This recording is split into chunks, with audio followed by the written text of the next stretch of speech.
Morning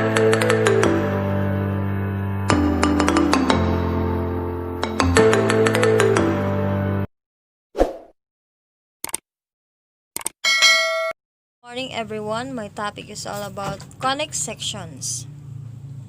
During the classical Greek period around 600 to 300 BC, the conic sections were discovered by Apollonius in 262 to 190 BC, produced an 8-volume work at the beginning of the Alexandrian period. The broad applicability of conics became apparent in early 17th century. A conic section, or simply conic, is a curve from when a plane intersects a right circular cone or double knot cone. The resulting curves are hyperbola, circle, ellipse, and parabola. Is the result when the plane does pass through the vertex. The conic have 4 sections. First is parabola, then hyperbola, ellipse, and circle. The discriminant of parabola is equal to 0. Then the hyperbola is greater than 0. Then the ellipse is greater than 0 and neither b is equal to 0 or a is equal to c. In circle, the discriminant is less than 0 and b is equal to 0 and a is equal to 0. Let's move on to their graphs.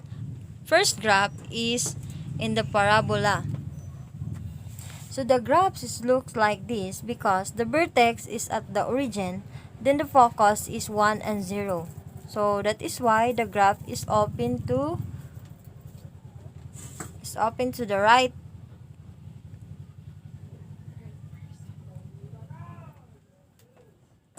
As you can see here, the graph is open to the right. So next is the hyperbola.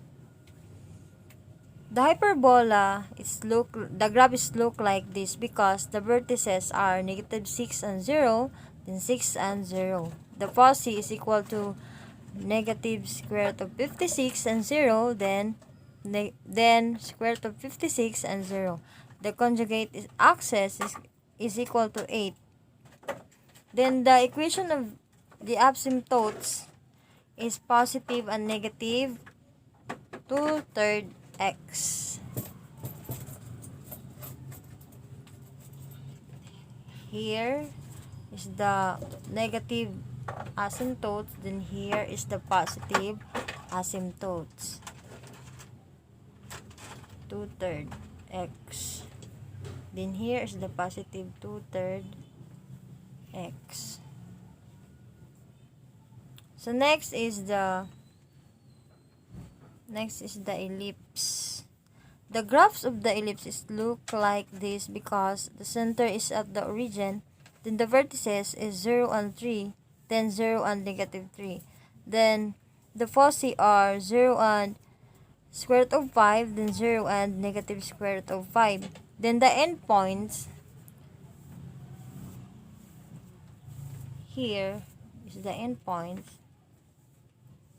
0 and -2 and 0 and positive -2 and 0 rather than 2 and 0. So the eccentricity or E